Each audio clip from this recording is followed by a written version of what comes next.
아저씨, 계집에서 하룻밤만 잘 수 있을까요? 겨울밤의 차가운 바람이 거대한 저택의 마당을 휩쓸고 지나갔습니다. 차에서 막 내린 강민수는 그 순간 얼어붙었죠. 오래전 딸이 아끼던 개가 살던 집 앞에 한 아이가 웅크리고 앉아 있었어요. 민수의 손끝이 차키를 쥔 채로 굳어졌습니다. 계집 앞에서 들려오는 작은 목소리에 가슴이 쿵 떨어지는 기분이었죠. 뭐라고? 민수의 목소리는 떨렸어요. 눈앞에 있는 아이의 모습이 희미한 가로등 불빛 아래 흔들렸습니다. 얼어 죽을 것 같아요. 계집이라도. 제발. 이수빈이라는 이름의 7살 아이는 온몸을 작게 움츠렸습니다. 너무 얇은 외투 안에서 작은 어깨가 덜덜 떨리고 있었죠. 그 모습을 보는 순간 민수의 뇌리에 번개처럼 스치는 기억이 있었어요. 5년 전 봄날이었습니다. 8살 하은이가 강아지 보리와 함께 바로 그 계집 주변을 뛰어다니며 깔깔거리던 모습이 선명하게 떠올랐죠. 아빠, 보리가 꼬리 흔들어요. 하은이의 맑은 웃음소리가 민수의 귓가에 맴돌았습니다. 그때는 모든 것이 완벽했어요. 아내와 딸 그리고 강아지까지 있는 행복한 가정이었죠. 하지만 지금 그 자리에는 차가운 겨울바람과 떨고 있는 낯선 아이만이 있을 뿐이었습니다. 민수의 목이 메어왔어요. 계집에서는 안 돼. 그의 목소리는 거의 속삭임에 가까웠습니다. 수빈이 실망한 듯 고개를 떨어뜨렸어요. 작은 어깨가 더욱 움츠러들었죠. 아, 죄송해요. 아이가 일어나려는 순간 민수의 가슴 속에서 뭔가 뜨거운 것이 치밀어 올랐습니다. 하은이를 지켜주지 못했던 그날의 죄책감, 그리고 지금 당장 눈앞에서 사라져가는 작은 생명에 대한 안타까움이 뒤섞였죠. 집 안에서 자야지. 민수가 급하게 내뱉은 말이었습니다. 수빈이 천천히 고개를 들어 그를 바라봤어요. 어둠 속에서도 희망으로 빛나는 두 눈이 민수의 마음을 한순간에 흔들었습니다. 정말요? 수빈의 목소리에는 믿을 수 없다는 듯한 떨림이 있었죠. 이런 추위에 밖에서 잘 수는 없어. 들어와. 민수의 집 열쇠를 돌리는 손이 미묘하게 떨렸습니다. 5년 만에 처음으로 누군가를 자신의 집에 들이는 순간이었거든요. 아내와 딸이 떠난 뒤로 이 집은 그저 잠을 자러 돌아오는 곳일 뿐이었는데 현관문이 열리자 따뜻한 공기가 흘러나왔어요. 수빈이 조심스럽게 문지방을 넘는 모습을 보며 민수는 묘한 기분이 들었습니다. 마치 얼어버린 자신의 마음에도 조금씩 온기가 스며드는 것 같았거든요. 신발 벗고 여기 슬리퍼 신어. 수빈이 낡은 운동화를 벗는 동안 민수는 그 작은 발을 보고 가슴이 찡해졌습니다. 양말에는 구멍이 나 있었고 발가락이 시퍼렇게 얼어 있었죠. 거실의 난방이 수빈의 차가웠던 몸을 서서히 녹여주었어요. 아이는 주위를 둘러보며 눈을 크게 떴습니다. 깨끗하고 넓은 거실, 커다란 소파, 그리고 벽에 걸린 가족 사진들. 여기 앉아. 뭐 좀 따뜻한 걸 줄게. 민수가 수빈을 소파에 앉히고 부엌으로 향했어요. 오랜만에 누군가를 위해 뭔가를 준비한다는 생각에 어색하면서도 묘한 설렘이 있었죠. 바로 그때 집 밖 어둠 속에서 두 개의 시선이 거실 창문을 바라보고 있었습니다. 저게 그 애 맞나? 맞아. 분명히 저 애야. 수상한 남자 둘이 담벼락 그늘에 숨어 중얼거렸어요. 그들의 눈빛에는 탐욕이 번뜩였죠. 저 집 좀 봐. 대박이네. 그럼 우리 계획을 바꿔야겠어. 하지만 집안의 민수와 수빈은 그 위험한 시선들을 전혀 눈치채지 못했습니다. 따뜻한 거실 안에서 둘의 운명적인 첫 만남이 시작되고 있었거든요.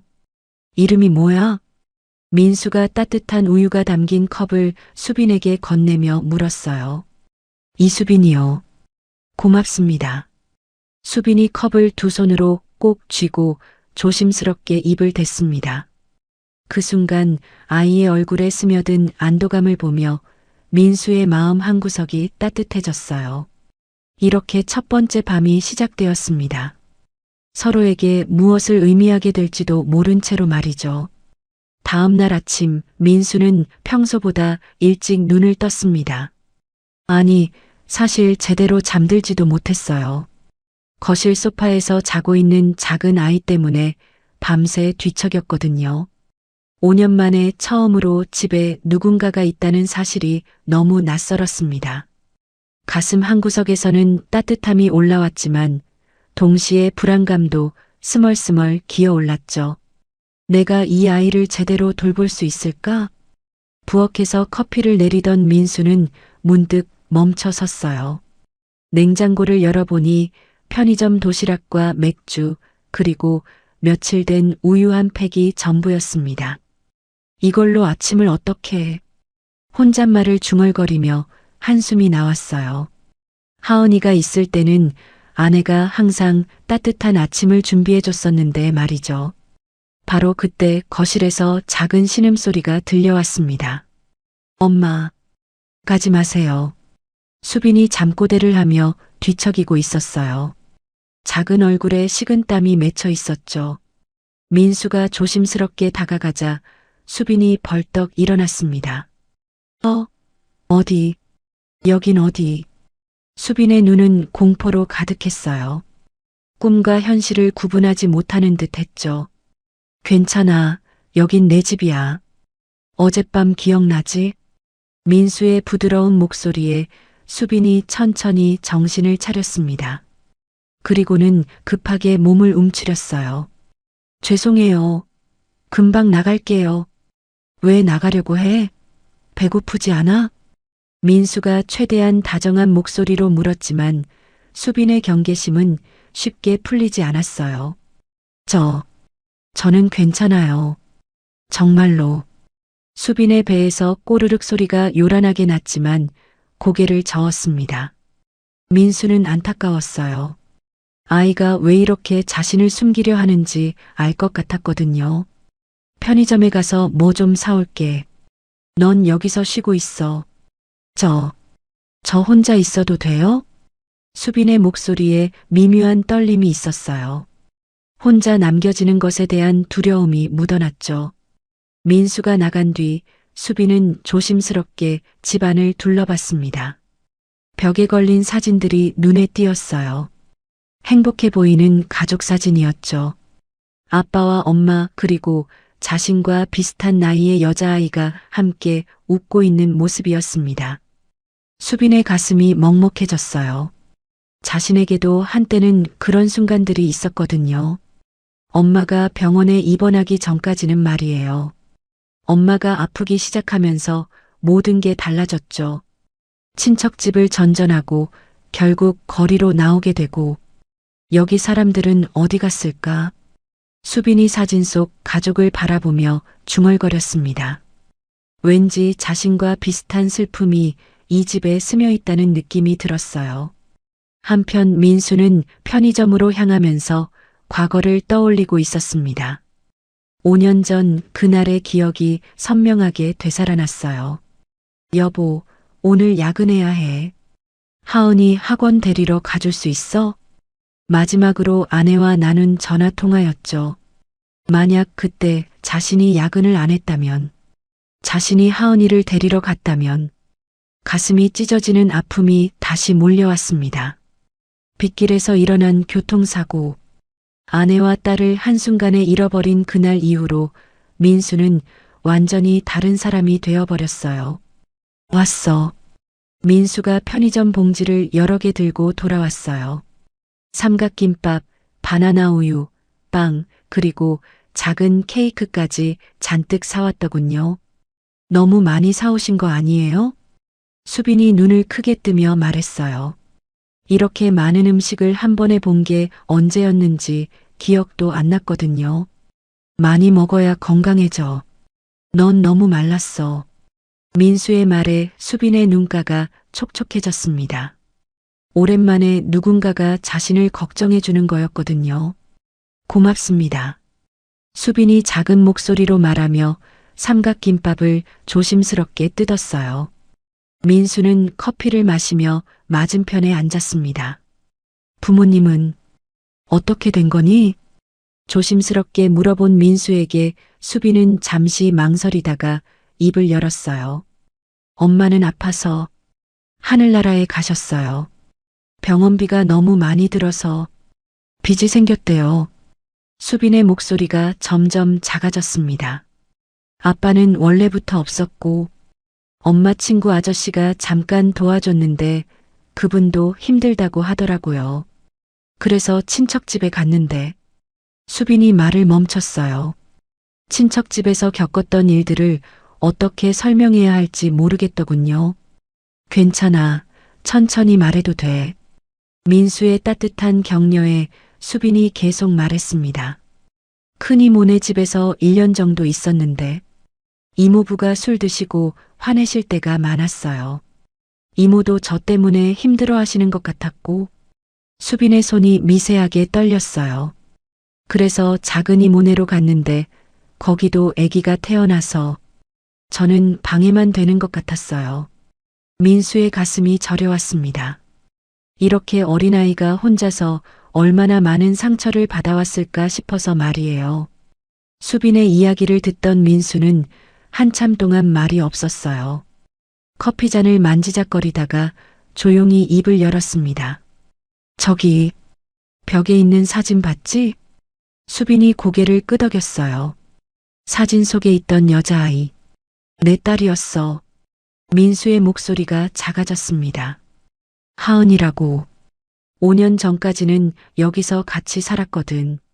지금은 어디 있어요? 수빈이 조심스럽게 물었어요. 민수의 표정을 보니 뭔가 슬픈 일이 있었다는 걸 직감적으로 알았거든요. 교통사고로 엄마랑 같이. 민수가 말을 잇지 못했습니다. 목이 메어서 더 이상 말이 나오지 않았어요.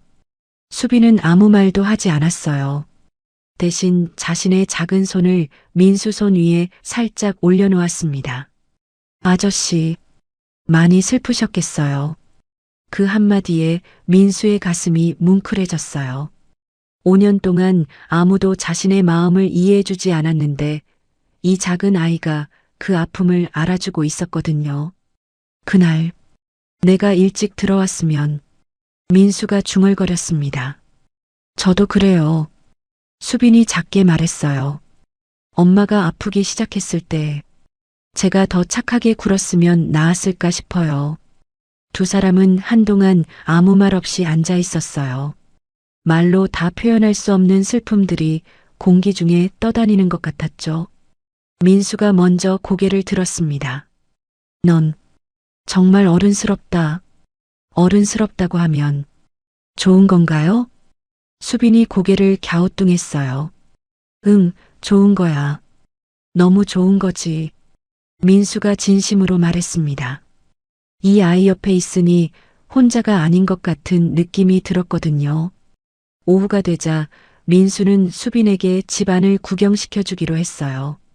하지만 2층으로 올라가다가 한 방 앞에서 멈춰 섰습니다. 하은이 방이었어요. 5년째 문을 열지 못하고 있는 그 방 말이죠. 여긴 못 들어가. 민수의 목소리가 떨렸습니다. 수빈은 눈치채고 고개를 끄덕였어요. 괜찮아요. 저도 엄마 방은 못 들어가겠어요. 수빈의 말에 민수가 깜짝 놀라며 그를 바라봤습니다. 이 아이가 자신의 마음을 이렇게 잘 알고 있다니. 바로 그때 집 밖에서 수상한 움직임이 있었습니다. 담벼락 너머로 두 개의 그림자가 집을 지켜보고 있었어요. 분명히 여기 있을 거야. 어제 들어가는 거 봤잖아. 저 집 좀 봐. 완전 대박이네. 오늘은 기다렸다가 내일 움직이자. 준비를 더 해야겠어. 낮은 목소리로 대화를 나누는 두 남자의 모습은 민수와 수빈 모두 전혀 눈치채지 못했습니다. 집안에서는 두 상처받은 영혼이 서로를 위로하며 첫 번째 마음의 문을 열고 있었지만 밖에서는 서서히 어둠이 다가오고 있었죠. 이렇게 민수와 수빈의 진짜 첫날이 지나갔습니다. 서로의 아픔을 나누며 조금씩 마음을 열어가는 소중한 시간이었어요. 사흘째 밤이었습니다. 민수는 서재에서 늦은 업무를 보고 있었는데 거실에서 작은 신음소리가 들려왔어요. 엄마, 어디 가요? 저 두고 가지 마요. 수빈이 또 악몽을 꾸고 있었습니다. 작은 몸이 이불 위에서 떨리고 있더군요. 민수는 펜을 내려놓고 조심스럽게 거실로 갔어요. 수빈아, 부드럽게 어깨를 흔들어 깨웠습니다. 수빈이 벌떡 일어나더니 눈을 깜빡이며 주위를 둘러봤어요. 여긴, 아, 맞다. 수빈이 안도하듯 한숨을 쉬었습니다. 민수는 아무 말 없이 수빈 옆 소파에 앉았어요. 물 좀 마실래? 수빈이 고개를 끄덕였습니다. 민수가 찬물을 가져다 주자 수빈이 천천히 마셨어요. 자주 꿈꾸니? 네. 거의 매일이에요. 수빈이 물컵을 두 손으로 꼭 쥐며 말했습니다. 시간이 지나면 좀 나아질 거야. 민수가 말했지만 사실 자신도 아직 악몽을 꿨거든요. 하은이와 아내가 나오는 꿈을 말이죠. 배고프지? 라면 끓여줄까? 이 시간에 먹어도 돼요? 가끔은 괜찮아. 민수가 부엌으로 가서 라면을 끓였어요. 오랜만에 누군가와 함께 야식을 먹는다는 생각이 들었죠. 맛있어요. 수빈이 후루룩 면을 먹으며 말했어요. 천천히 먹어. 뜨거우니까. 민수도 젓가락을 들었습니다. 혼자 먹던 라면이 이렇게 맛있을 수가 없었어요. 다음 날 아침 민수는 수빈이 입고 있는 옷을 유심히 봤어요. 사흘째 같은 옷이었거든요. 오늘 옷 사러 가자. 괜찮아요. 이것도 괜찮은데. 수빈이 자신의 옷을 내려다보며 말했어요. 실제로는 여기저기 해져 있고 크기도 맞지 않았죠. 쇼핑몰에 가보고 싶지 않아? 근데 말이야. 민수가 다른 방식으로 물어봤어요. 쇼핑몰이요? 수빈의 눈이 반짝였습니다. 한 번도 제대로 가본 적이 없었거든요. 차 안에서 수빈은 창밖을 열심히 구경했어요. 도심의 높은 건물들, 화려한 간판들이 신기했죠. 아저씨, 저 큰 건물은 뭐예요? 백화점이야. 거기서 쇼핑해볼까? 민수가 웃으며 말했어요. 수빈과 함께 있으니 오랜만에 밖이 즐거워 보였거든요. 주차장에서 내리자 수빈이 입을 벌리고 주위를 둘러봤어요. 이렇게 크고 반짝이는 건물은 처음 봤거든요. 에스컬레이터를 처음 타보는 수빈은 민수의 손을 꼭 잡았어요. 무서우면서도 신기했죠. 와, 정말 높다. 백화점 안의 화려한 조명과 예쁜 옷들을 보며 수빈이 감탄했습니다. 여기서 옷을 골라보자. 민수가 아동복 매장으로 수빈을 데려갔어요. 수빈은 진열된 옷들을 보며 눈을 크게 떴습니다. 이거 다 진짜예요? 그럼 다 진짜야. 마음에 드는 거 골라봐. 하지만 수빈은 옷을 고르지 못하고 망설였어요. 모든 게 너무 예뻤지만 동시에 너무 비싸 보였거든요. 결국 수빈이 고른 건 가장 구석에 있는 단순한 티셔츠와 바지였어요.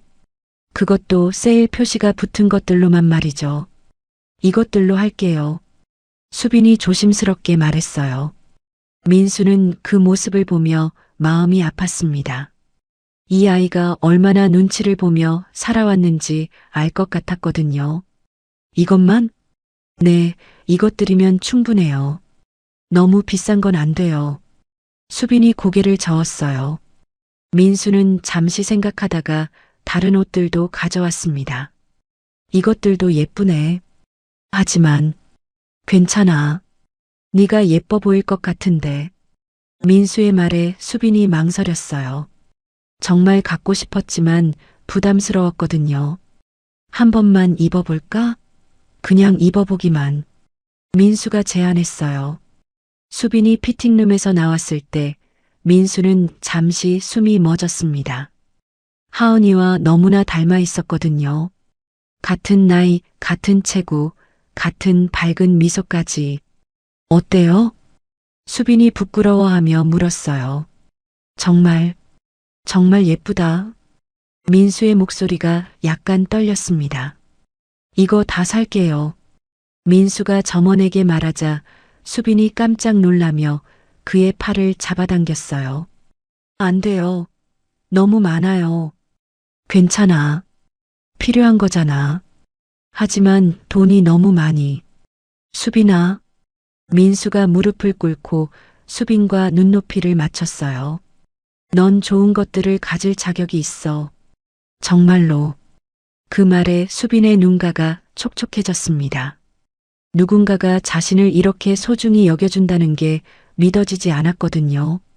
쇼핑을 마치고 푸드코트에서 아이스크림을 먹었어요.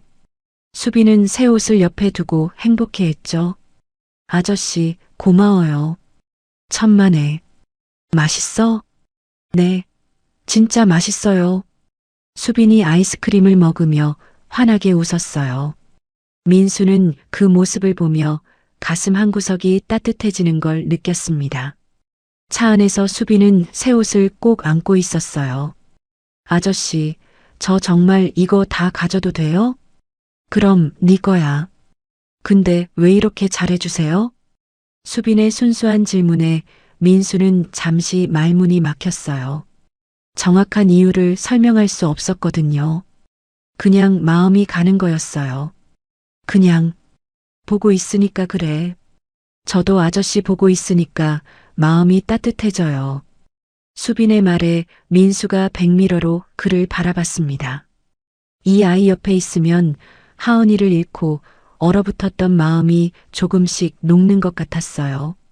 집에 도착해서 수빈은 새 옷들을 하나씩 입어보며 민수에게 보여줬어요. 이것도 예쁘죠? 응, 정말 예뻐. 이건 어때요? 그것도 좋아. 민수는 수빈이 좋아하는 모습을 보며 웃었어요. 집에 이렇게 웃음소리가 가득한 건 정말 오랜만이었거든요. 그날 저녁 수빈이 잠든 뒤 민수는 하은이 방 앞에 섰어요. 평소라면 그냥 지나쳤을 텐데 오늘은 왠지 문손잡이에 손을 댔습니다. 하지만 여전히 열지는 못했어요. 아직 그럴 용기가 없었거든요. 대신 거실로 가서 잠든 수빈을 조용히 바라봤습니다. 새 옷을 입은 아이가 평화롭게 잠들어 있었어요. 이상하다. 민수가 혼잣말을 했습니다. 며칠 전까지만 해도 집이 이렇게 조용한 게 당연했는데 이제는 수빈이 없으면 너무 적막할 것 같았거든요. 하지만 민수는 아직 몰랐어요. 이 조용한 행복이 곧 흔들리게 될 거라는 걸 말이죠. 일주일이 지난 어느 오후 민수는 수빈과 함께 거실에서 TV를 보고 있었어요. 수빈이 만화를 보며 깔깔거리는 소리에 민수도 덩달아 웃고 있었죠. 그때 현관벨이 울렸습니다. 누구지? 민수가 일어나려는 순간 현관문이 열리는 소리가 들렸어요. 민수 집 비밀번호를 아는 사람은 한 명뿐이었죠. 민수야. 날카로운 여성 목소리가 현관에서 들려왔어요. 수빈이 깜짝 놀라며 민수를 올려다봤습니다. 누나. 잠깐. 민수의 얼굴이 순간 굳어졌어요. 강은정이 거실로 들어오다가 소파에 앉아있는 수빈을 보고 얼어붙었습니다. 이게 뭐야? 은정의 목소리에는 믿을 수 없다는 감정이 담겨 있었어요. 수빈은 본능적으로 몸을 작게 움츠렸죠. 누나, 설명할게. 설명? 지금 이 상황을 어떻게 설명하려고? 은정의 목소리가 점점 높아졌어요. 수빈은 자신 때문에 분위기가 나빠지고 있다는 걸 느꼈습니다. 안녕하세요. 수빈이 작은 목소리로 인사했지만 은정은 대답하지 않았어요. 민수야, 잠깐 얘기 좀 하자. 은정이 수빈을 힐끗 보며 말했어요. 그 시선에서 수빈은 환영받지 못한다는 걸 분명히 느꼈죠. 여기서 얘기해도 지금 당장. 은정의 단호한 말에 민수는 어쩔 수 없이 일어났어요. 수빈아, 잠깐만 있어. 금방 올게. 수빈이 고개를 끄덕였지만 불안한 표정을 감추지 못했어요. 두 사람이 부엌으로 가자 거실에는 수빈만 남겨졌습니다. 도대체 뭘 하고 있는 거야? 은정이 목소리를 낮춰 물었어요. 그냥 며칠 재워주고 있는 거야. 며칠? 벌써 일주일이 넘었잖아. 은정이 손가락으로 책상을 톡톡 두드렸어요. 화가 나면 나오는 버릇이었죠. 그의 부모는 어디 있어? 없어. 혼자야. 민수의 대답에 은정이 한숨을 깊게 쉬었습니다. 너 지금 뭐 하는 건지 알아? 은정의 목소리가 차가워졌어요. 하은이를 대신하려는 거야? 그 말에 민수가 움찔했습니다. 그런 게 아니야. 그럼 뭐야? 갑자기 남의 애를 데려다가 키우겠다는 게? 은정의 말이 점점 날카로워졌어요. 거실에 수빈이 들을까봐 목소리는 낮췄지만 화가 나 있다는 건 분명했죠. 거실에 혼자 남은 수빈은 부엌에서 들려오는 작은 목소리를 들으며 가슴이 두근거렸어요. 정확한 말은 들리지 않았지만 자신에 대한 이야기라는 건 알 수 있었거든요. 역시 짐이구나. 수빈이 작게 한숨을 쉬었어요. 친척집에서도 이런 일이 많았거든요. 처음에는 괜찮다고 했지만 시간이 지날수록 부담스러워하는 어른들의 모습을 말이죠. 민수야, 너 제정신이야? 은정의 목소리가 조금 커졌어요. 5년 동안 혼자 사는 것도 걱정됐는데 이제 남의 애까지? 남의 애가 아니야. 민수가 처음으로 목소리를 높였습니다. 자신도 놀랄 정도로 강하게 나온 말이었어요. 그럼 뭐야? 네 애야? 은정이 비꼬듯 물었어요. 그런 뜻이 아니라 그냥. 민수가 말을 잇지 못했어요. 자신도 정확히 뭐라고 설명해야 할지 모르겠었거든요. 부엌에서 나오는 소리가 점점 커지자 수빈은 가만히 있을 수 없었어요. 이런 갈등이 자신 때문이라는 게 너무 미안했거든요. 수빈은 조용히 일어나서 새 옷들이 들어있는 가방을 챙겼어요. 그리고 종이와 펜을 찾아서 짧은 편지를 썼습니다. 아저씨, 그동안 고마웠어요. 저는 괜찮으니까 걱정하지 마세요. 너 또 상처받을까봐 걱정되는 거야. 은정의 진심이 담긴 목소리였어요. 하은이 엄마를 잃고 얼마나 힘들어했는데 이 애까지 무슨 일 생기면 어떡할 거야? 민수가 잠시 말이 없었어요. 누나의 걱정도 이해됐거든요. 그리고 법적인 문제는? 그의 보호자는 누가 돼? 학교는? 병원비는? 은정이 현실적인 문제들을 하나씩 짚어갔어요. 다 생각해 볼게. 생각해 볼 게가 아니라 지금 당장 사회복지사에게 연락해야 해. 한참 뒤에 부엌에서 나온 민수가 거실을 보고 깜짝 놀랐어요. 수빈이 없었거든요. 수빈아? 민수가 집안을 둘러봤지만 수빈은 어디에도 없었어요. 소파 위에는 작은 편지 한 장만 남아 있었죠. 뭐야? 애가 어디 갔어? 은정도 당황스러워했어요. 민수가 편지를 읽는 순간 가슴이 철렁 내려앉았습니다. 아, 이런. 민수가 편지를 움켜쥐며 현관으로 뛰어갔어요. 은정이 뒤따라왔죠. 민수야, 어디가? 찾아야 해. 민수가 신발을 신으며 말했어요. 밖에 나간 지 얼마나 됐을까? 멀리 가지는 못했을 거야. 민수의 목소리가 떨렸어요. 수빈이 혼자 거리에 나가 있다는 생각만으로도 가슴이 조였거든요. 민수는 차를 타고 동네를 돌아다니며 수빈을 찾았어요. 버스 정류장, 공원, 편의점. 갈 만한 곳은 다 찾아봤지만 수빈은 보이지 않았어요. 한편 수빈은 동네 한 모퉁이 작은 공원 벤치에 앉아 있었어요. 어디로 가야 할지 막막했거든요. 다시 거리로 나와 있으니 무서웠지만 민수에게 피해를 끼치고 싶지는 않았어요. 찾았다. 민수가 공원에서 작게 웅크리고 앉아 있는 수빈을 발견했어요. 수빈의 어깨가 작게 떨리고 있었죠. 수빈아. 민수가 조심스럽게 다가갔어요. 왜 나왔어? 춥잖아. 아저씨. 수빈이 고개를 들었는데 눈가가 빨갛게 부어 있었어요. 저 때문에 싸우시는 것 같아서 미안해요. 수빈의 말에 민수의 가슴이 찢어질 것 같았어요. 집에 가자. 누나한테도 제대로 소개해 줄게. 민수가 수빈의 손을 잡았어요. 차가웠던 작은 손이 점점 따뜻해졌죠. 정말 괜찮아요? 괜찮아. 누나도 처음에만 놀라신 거야.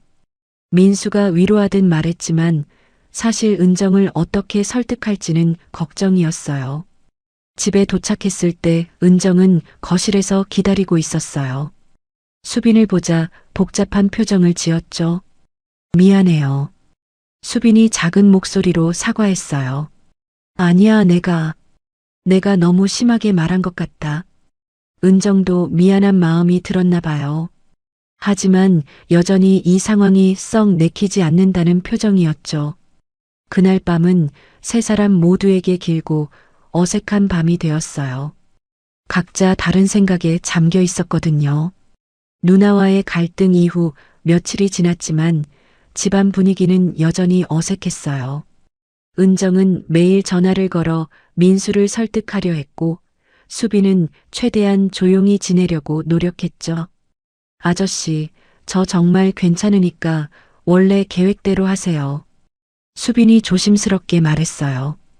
민수가 사회복지사에게 연락하려고 한다는 이야기를 들었거든요. 무슨 소리야? 그런 생각하지 마. 민수가 단호하게 말했지만 수빈은 자신이 점점 짐이 되고 있다는 걸 느꼈어요. 그날 오후 민수가 회사 업무로 급하게 나간 사이 수빈은 혼자 짧은 산책을 나가기로 했어요. 답답한 마음을 달래고 싶었거든요. 잠깐 다녀올게요.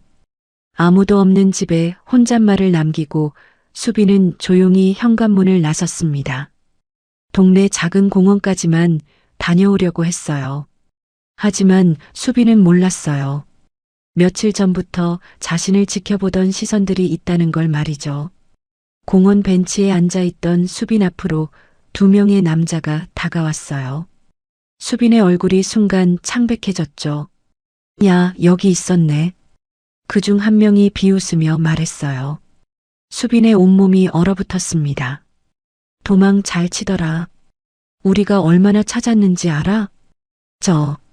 저는 수빈이 떨리는 목소리로 말하려 했지만 남자들이 더 가까이 다가왔어요.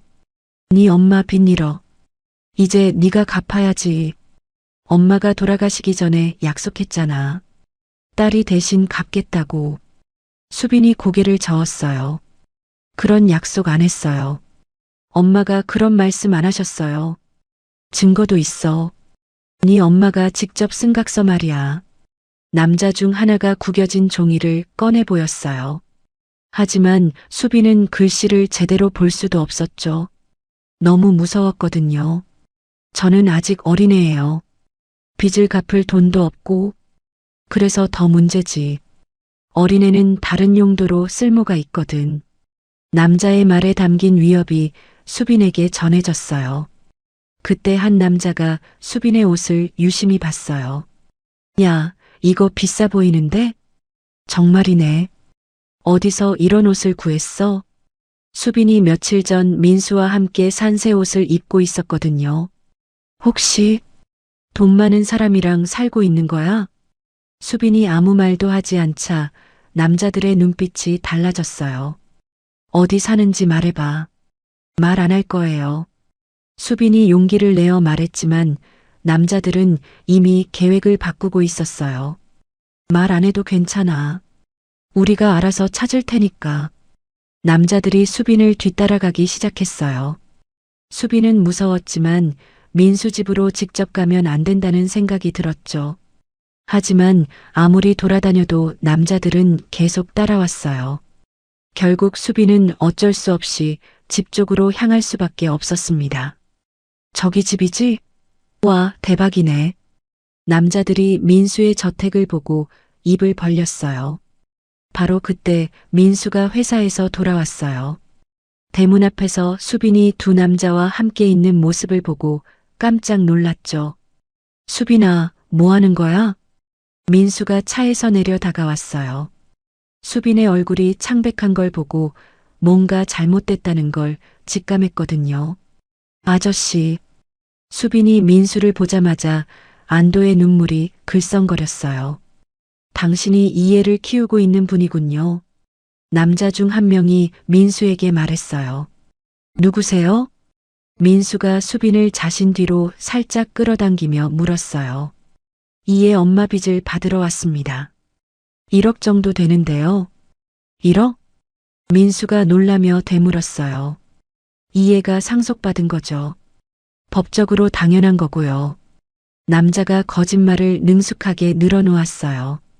실제로는 미성년자에게 부모 빚 상속 의무가 없다는 걸 알면서도 말이죠. 그런데 이 애만으로는 빚을 갚기가 힘들어서요. 다른 방법을 생각 중이었습니다. 남자의 말에 담긴 위협을 민수가 알아챘어요. 수빈의 몸이 더욱 떨리는 게 느껴졌거든요. 얼마면 됩니까? 민수가 조용히 물었어요.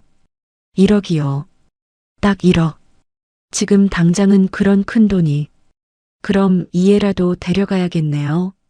남자가 수빈 쪽으로 손을 뻗자 민수가 빠르게 가로막았어요. 잠깐만요. 일단 얼마 정도면 기다려 주실 수 있나요? 민수가 다급하게 물었어요. 성의만 보여주시면 일주일 정도는 기다릴 수 있죠. 성의요? 300만 원 정도면. 민수가 잠시 생각하더니 차 안에서 지갑을 꺼냈어요. 다행히 현금이 좀 있었죠. 이 정도면 될까요? 남자들이 돈을 받아보고는 만족스러워했어요. 역시 다르네요. 이런 집에 사시면. 남자들이 민수의 고급차와 저택을 번갈아 보며 말했어요. 일주일 후에 다시 오겠습니다. 그때까지 1억 준비해 주세요. 남자들이 비웃으며 말했어요. 아니면 이 애를 데려가는 수밖에 없고요. 남자들이 떠나고 나서 수빈은 민수를 똑바로 쳐다볼 수가 없었어요. 아저씨, 정말 죄송해요. 괜찮아. 네 잘못이 아니야. 민수가 수빈의 어깨를 감싸며 위로했어요. 하지만 1억이나. 저 때문에 너무 큰 피해를. 그런 걱정하지 마. 뭔가 방법이 있을 거야. 하지만 민수도 사실 막막했어요. 1억이라는 돈도 돈이지만 이 문제가 이렇게 간단히 끝날 것 같지 않았거든요. 집으로 들어가 수빈이 진실을 털어놓았어요. 엄마가 많이 아프셨을 때 치료비가 너무 많이 들었어요. 수빈의 목소리가 점점 작아졌어요. 엄마 친구분이 돈을 빌려주신다고 하셔서. 근데 나중에 이자가 너무 많이 붙었대요. 네가 어떻게 알아? 엄마가 아프시면서 계속 걱정하셨거든요. 저한테 미안하다고. 빚을 물려줘서 미안하다고. 수빈이 눈물을 글썽거리며 말했어요. 민수는 수빈을 꼭 안아주었어요. 앞으로는 내가 지켜줄게. 그 사람들 무서워하지 마. 하지만 1억이라는 돈이 돈보다 네가 더 소중해. 민수가 진심으로 말했어요. 그 순간 자신도 놀랐죠. 언제부터 수빈이 이렇게 소중해졌을까 하고 말이에요. 하지만 두 사람 모두 몰랐어요. 이것이 시작일 뿐이고 앞으로 더 큰 위기가 기다리고 있다는 걸 말이죠. 밖에서는 채권자들이 새로운 계획을 세우고 있었거든요. 단순한 빚 회수가 아닌 훨씬 더 큰 이익을 노리는 계획을 말이에요. 채권자들과의 만남 이후 민수와 수빈은 더 가까워졌어요. 위험한 순간을 함께 겪으면서 서로에 대한 소중함을 깨달았거든요. 아저씨, 저 때문에 힘드시죠? 수빈이 민수의 어깨를 보며 걱정스럽게 물었어요. 민수가 요즘 잠을 잘 못 자는 것 같았거든요. 전혀 힘들지 않아. 오히려 네가 있어서 좋은걸. 민수가 진심으로 말했어요. 정말로 수빈이 없는 집은 상상할 수 없을 정도가 됐거든요. 아저씨, 이거 봐요. 수빈이 색연필로 그린 그림을 들고 왔어요.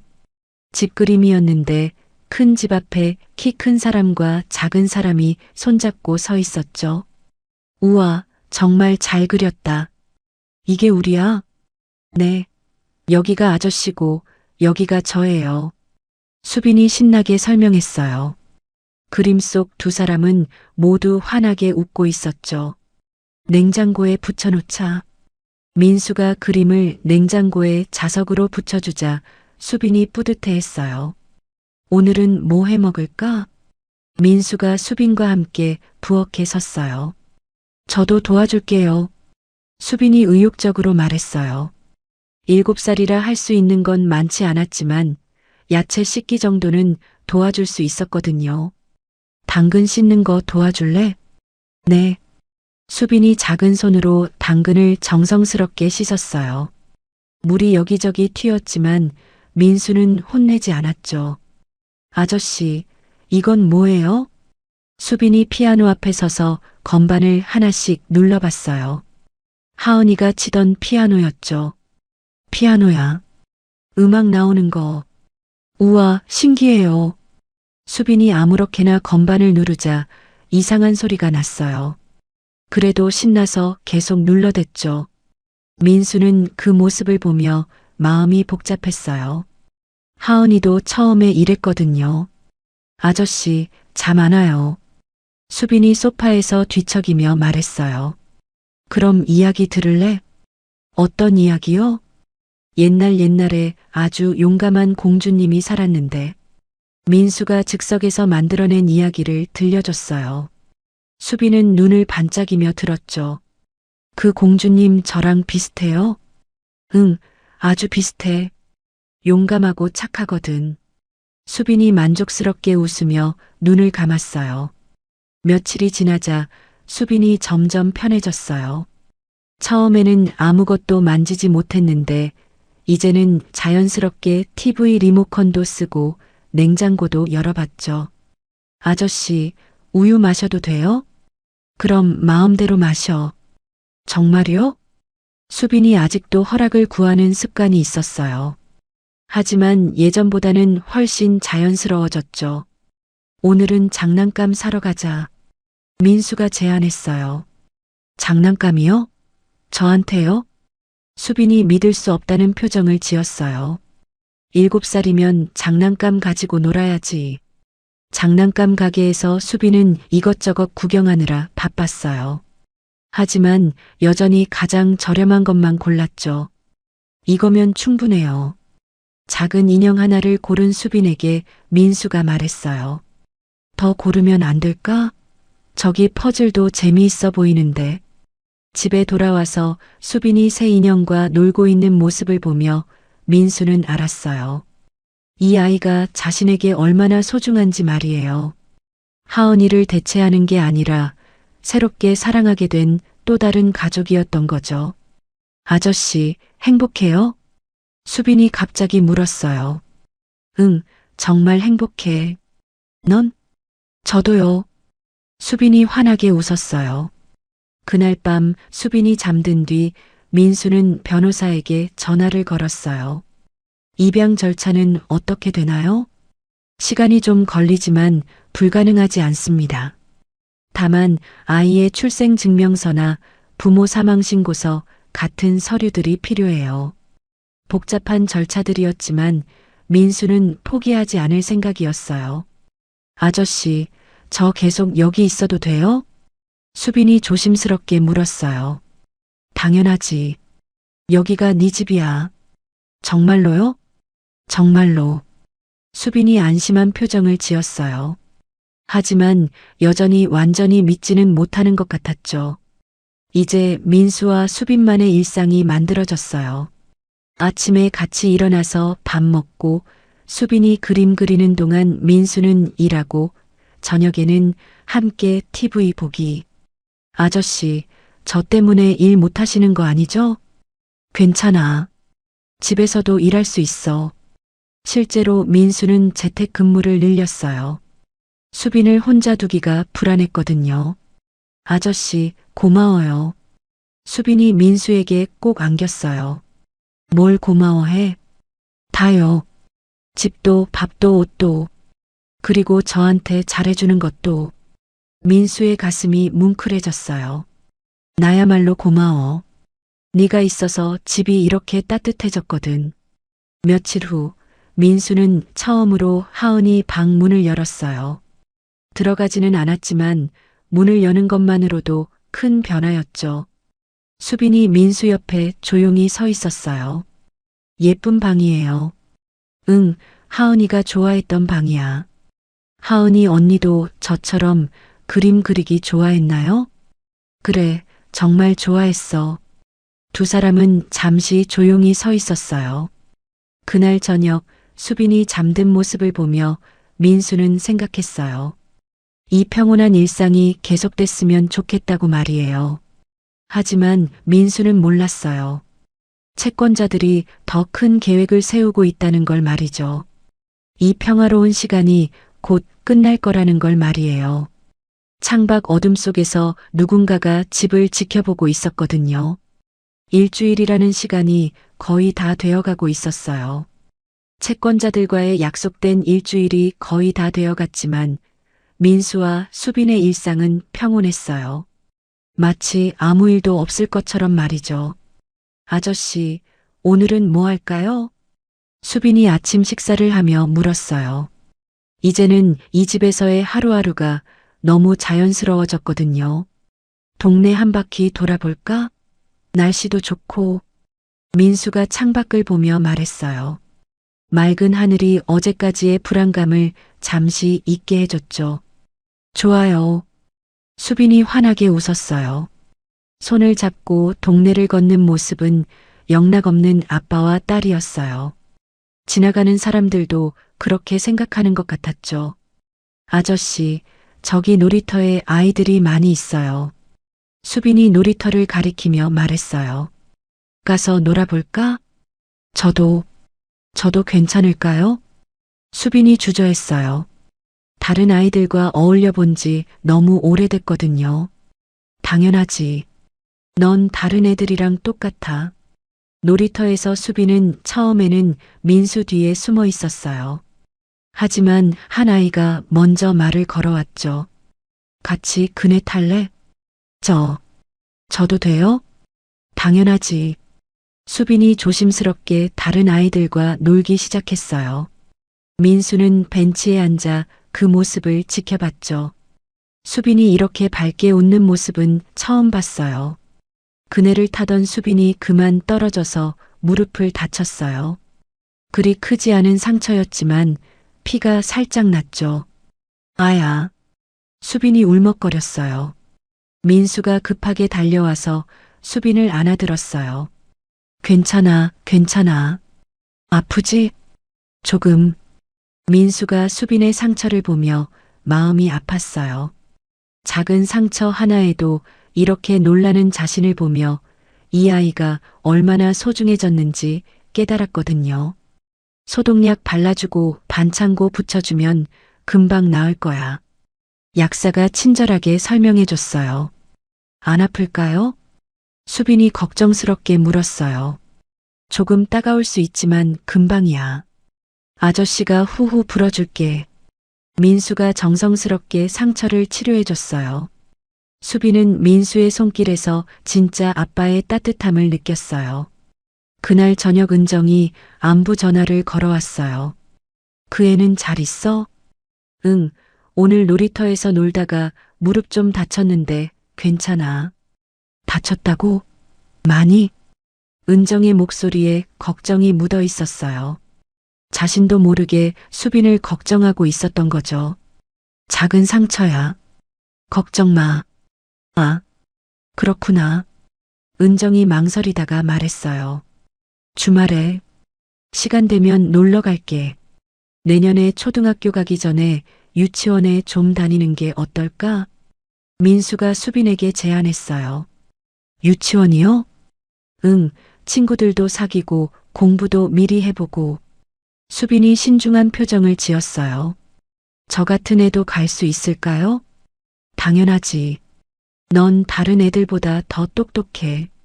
민수와 함께 근처 유치원을 둘러봤어요. 원장님이 친절하게 설명해 주셨죠. 아저씨, 저 정말 행복해요. 그날 밤 수빈이 잠자리에서 말했어요. 나도 정말 행복해. 민수가 수빈의 이불을 덮어주며 말했어요. 계속 이렇게 살 수 있을까요? 그럼 당연하지. 하지만 민수의 마음 한구석에는 불안감이 있었어요. 채권자들과의 약속 기한이 내일까지였거든요. 바로 그 시간, 도시 반대편에서는 채권자들이 모여 있었어요. 내일이 마지막 날이야. 1억 가져올까? 설마. 그런 큰 돈을 며칠 만에 구할 리 없지. 그들의 눈에는 탐욕이 번뜩였어요. 그럼 계획대로 하는 거지? 응. 이번엔 제대로 해야 해. 수빈이 그림을 그리고 민수가 옆에서 책을 보는 평범한 저녁이었어요. 하지만 이것이 이들의 마지막 평온한 시간이 될 거라는 걸 아무도 몰랐죠. 아저씨, 이 그림 어때요? 수빈이 완성한 그림을 보여줬어요. 큰 집 앞에 웃고 있는 두 사람, 그리고 하늘에는 무지개가 그려져 있었죠. 정말 예쁘다. 이게 우리야? 네. 우리가 계속 행복하라고 무지개도 그렸어요. 민수의 가슴이 뭉클해졌어요. 수빈이 잠든 뒤 민수는 잠이 오지 않았어요. 내일 채권자들이 올 텐데 1억이라는 돈은 당장 마련할 수 없었거든요. 변호사와 상담했지만 법적 해결책도 시간이 걸린다고 했어요. 수빈을 지켜야 하는데 어떻게 해야 할까 고민이 깊어졌죠. 민수가 창문 쪽으로 가자 어둠 속에서 움직이는 그림자가 보였어요. 누군가 집 주변을 살피고 있는 것 같았죠. 민수의 등골이 서늘해졌어요. 혹시 채권자들이 벌써 와서 지켜보고 있는 건 아닐까 싶었거든요. 하지만 그림자는 금세 사라졌고 민수는 자신이 너무 예민해진 건 아닌지 생각했어요. 한밤중에 수빈이 악몽을 꾸며 깼어요. 아저씨, 무서운 꿈 꿨어요. 무슨 꿈이었어? 무서운 아저씨들이 저를 데려가려고 했어요. 민수의 가슴이 철렁했어요. 혹시 수빈도 위험을 직감하고 있는 건 아닐까 싶었거든요. 괜찮아. 나쁜 꿈일 뿐이야. 내가 지켜줄게. 정말이요? 정말이야. 다음 날 아침은 유난히 조용했어요. 수빈은 평소처럼 밝게 웃었지만 민수는 마음이 무거웠죠. 아저씨, 오늘도 좋은 하루 될 것 같아요. 수빈이 창밖을 보며 말했어요. 그래, 좋은 하루가 될 거야. 민수가 대답했지만 속으로는 다른 생각을 하고 있었어요.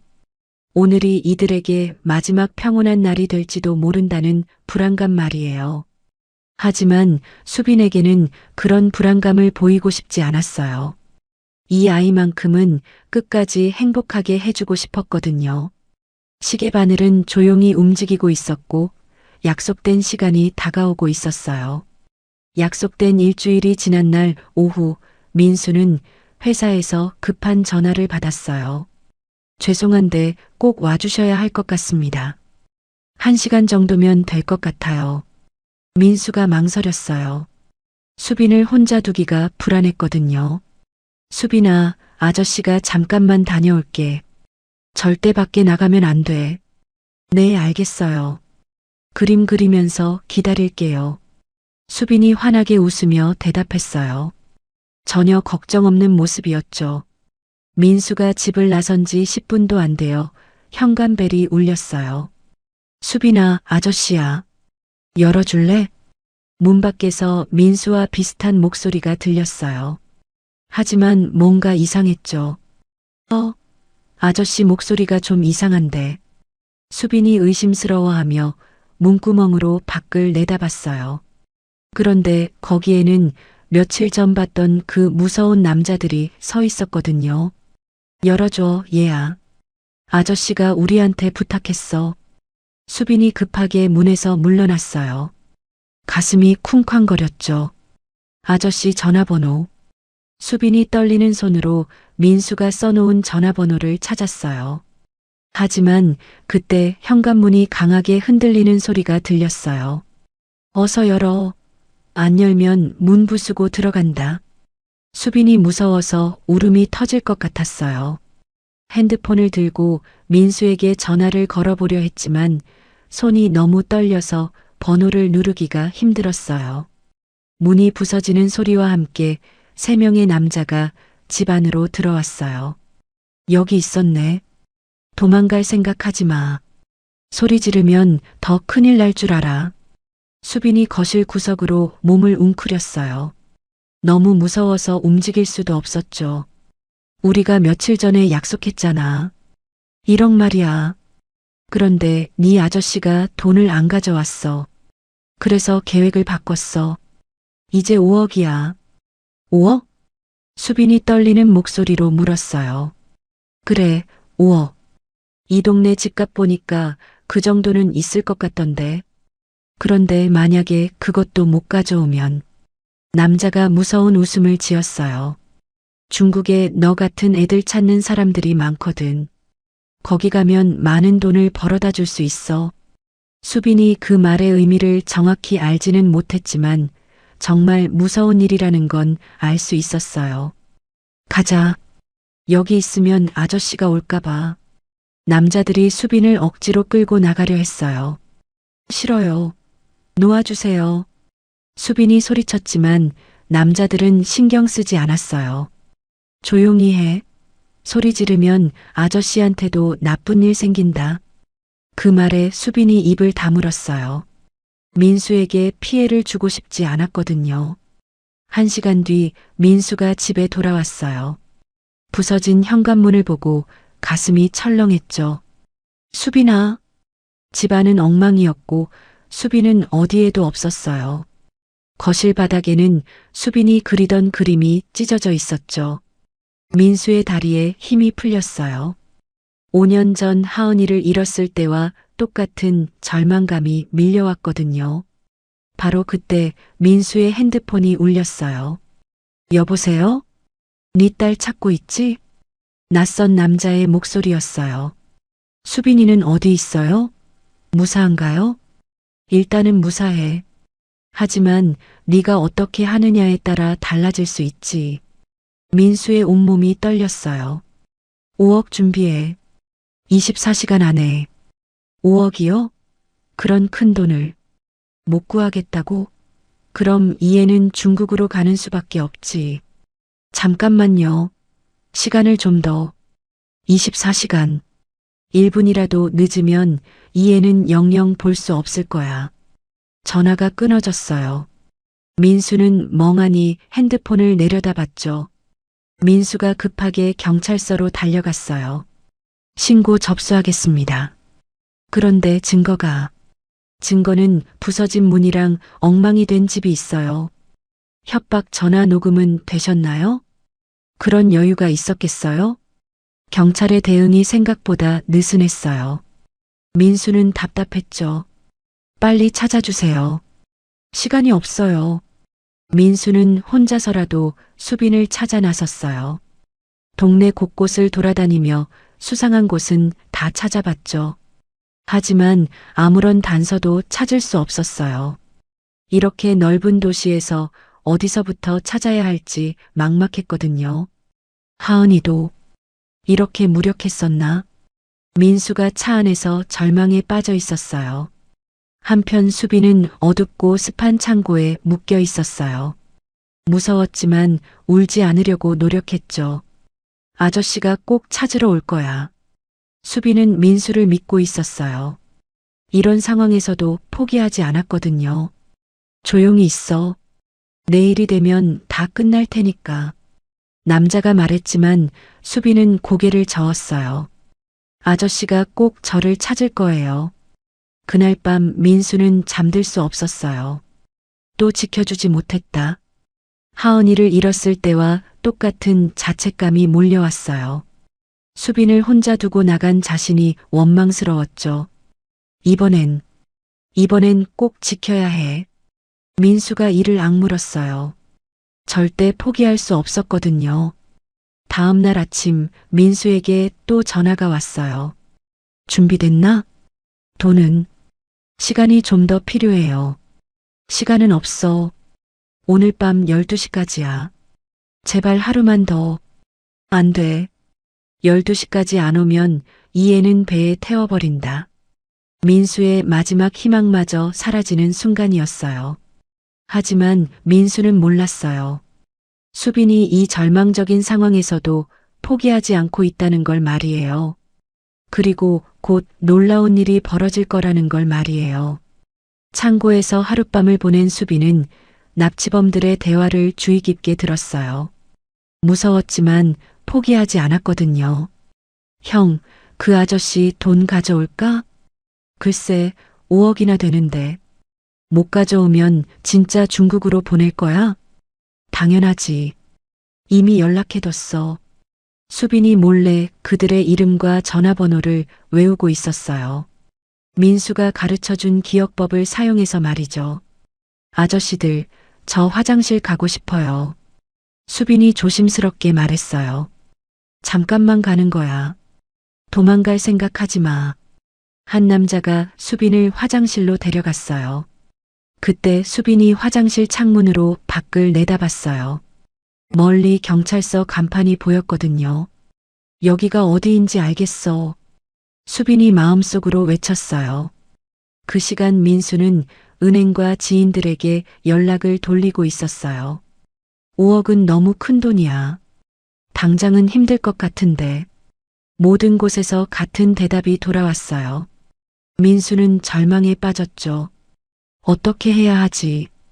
그때 은정이 급하게 달려왔어요. 민수야, 무슨 일이야? 전화 받고 깜짝 놀랐어. 누나, 수빈이가. 민수가 상황을 설명하자 은정의 얼굴이 창백해졌어요. 그 아이가 납치됐다고? 은정이 믿을 수 없다는 표정을 지었어요. 내 돈도 합치자. 얼마나 모을 수 있는지. 누나, 그 아이, 우리 가족이잖아. 은정이 처음으로 수빈을 가족이라고 말했어요. 민수의 눈가가 촉촉해졌죠. 고마워, 누나. 하지만 둘이 가진 돈을 다 합쳐도 5억에는 한참 부족했어요. 그때 민수가 급하게 변호사에게 전화를 걸었어요. 미성년자에게 부모 빚 상속 의무가 없다고 하셨죠? 네, 법적으로는 그렇습니다. 그럼 그들이 하는 일이 불법이네요? 당연히 불법입니다. 사기죄에 협박죄까지. 변호사의 말에 민수가 희망을 품었어요. 즉시 고발장을 작성해 주세요. 저녁 6시 납치범들에게서 전화가 왔어요. 준비됐나? 돈은 아직 부족해요.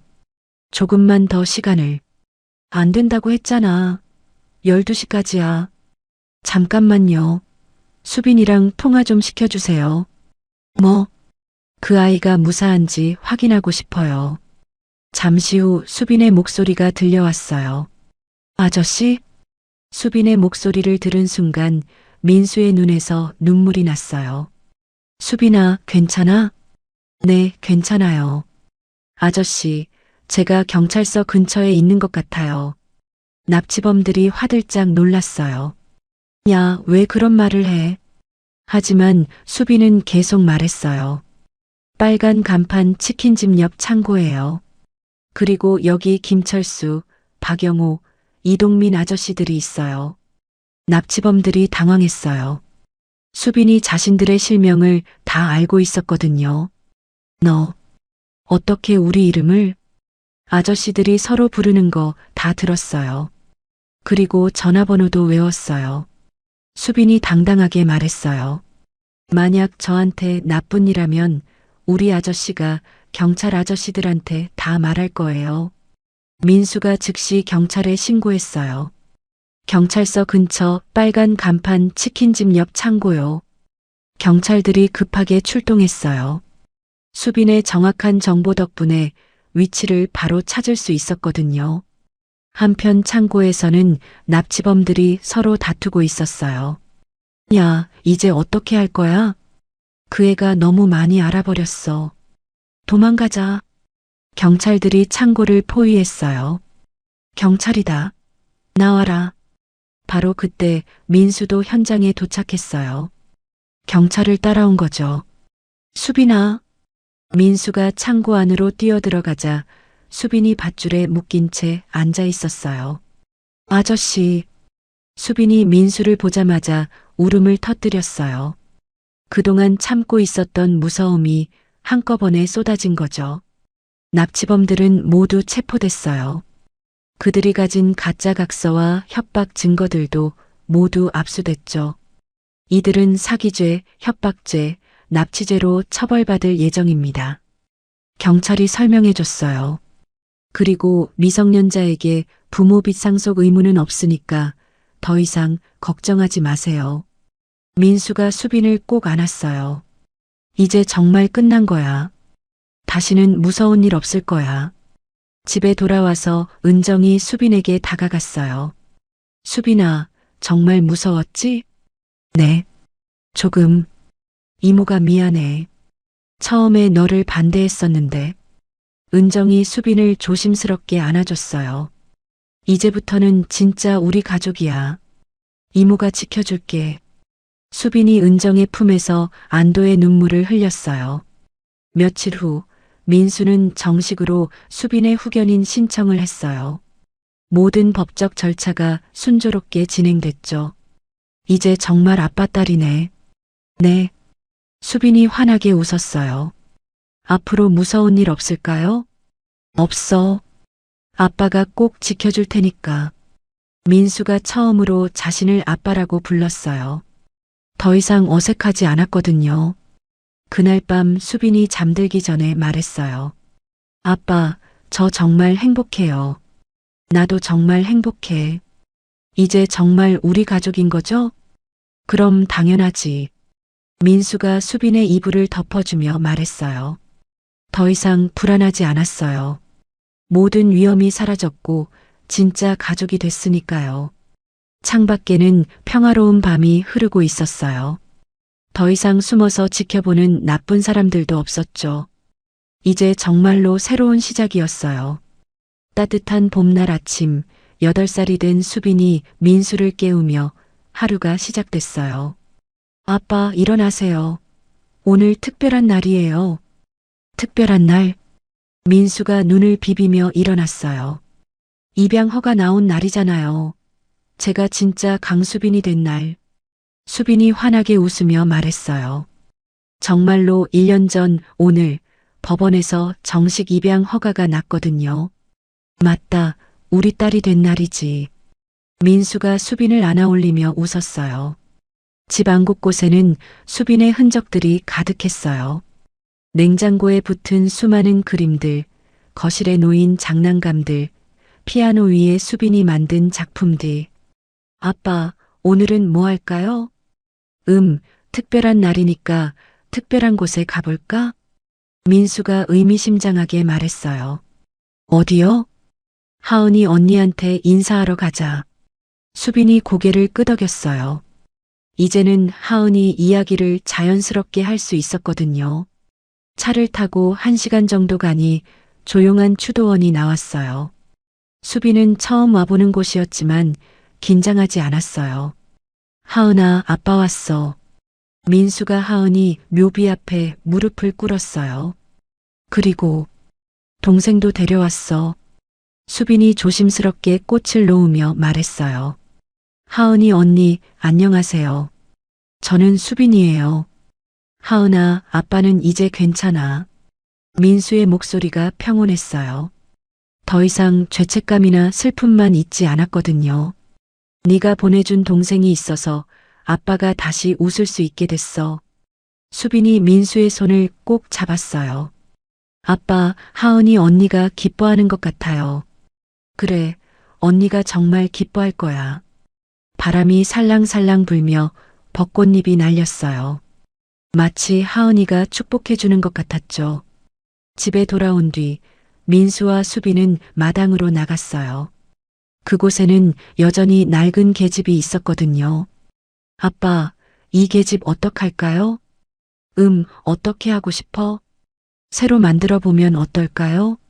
더 예쁘게. 수빈이 제안했어요. 좋은 생각이다. 우리 둘이서 만들어 보자. 아빠와 딸이 함께 새 계집을 만들기 시작했어요. 수빈은 작은 손으로 못을 잡아주고 민수는 망치질을 했죠. 아빠, 여기에 창문도 만들어요. 그래, 창문도 만들자. 그리고 여기에 우리 이름도 써요. 수빈이 신이 나서 이것저것 아이디어를 냈어요. 민수는 그 모든 제안을 들어줬죠. 작업을 하고 있는데 은정이 찾아왔어요. 요즘은 자주 놀러 오곤 했거든요. 우리 수빈이 뭐 하고 있어? 이모, 새 계집 만들고 있어요. 우와, 정말 예쁘게 만들고 있네. 은정이 진심으로 감탄했어요. 이제는 수빈을 진짜 조카처럼 아껴줬거든요. 이모도 도와주세요. 그럼 당연하지. 세 명이 함께 계집을 완성해 나갔어요. 해질 무렵 새 계집이 완성됐어요. 하얀색으로 칠하고 빨간 지붕을 올린 예쁜 계집이었죠. 우와, 정말 예뻐요. 수빈이 박수를 쳤어요. 계집 앞에는 작은 팻말이 있었어요. 수빈이와 아빠가 함께 만든 집이라고 적혀 있었죠. 아빠, 1년 전에 제가 계집에서 자게 해달라고 했을 때 기억나요? 물론이지. 어떻게 있겠어? 그때는 정말 계집에서라도 자고 싶었는데.